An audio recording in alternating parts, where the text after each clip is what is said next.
Hi fellows! Today we review a bunch of new features in Academic Presenter website. This new feature helps you to find demanded project much easier. You may ask, what is this new feature? Well, the ability to search and rank samples and templates. We'll walk through each potential scenario step by step, but let us first check the difference between samples and templates.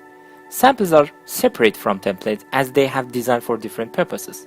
Samples are projects that designed by user to be shared with friends. Therefore, they cannot be modified, but they can inspire us in our own designs. On the other hand, templates are designed to be tailored by user in different projects. You can use very same template with different content in different presentations. So the key difference is that templates are downloadable, but samples not.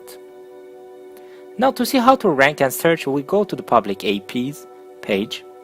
Public APs is basically a showcase where you can find all shared projects and templates in. After loading the Public AP, you see two combo boxes, Filter By and Sort By. Filter By specifies the type of project to be shown. You can choose samples, templates, or both. In Sort By, you can rank the project either by the submission date or its rating. Rating is a very important property of each presentation project, especially for templates, that help us to know which type of templates are more requested. So please rate submitted project. As long as you are registered and login user, you can help us by rating every and each of the submitted project in Public APs. Another important feature is the ability to search. The search box assists you to find the intended template or sample by looking at keyword in the title or description of the shared projects. This feature comes especially handy when the number of submitted projects increases. Now suppose you find a suitable template. By clicking on it, you will be redirected to a page in which you can rate, share, view, or download it.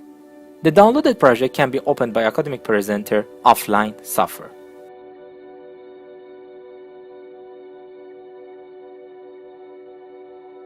Okay, that's it all for today. I would like to thank you all for watching this short tutorial, and I will catch you in the next video.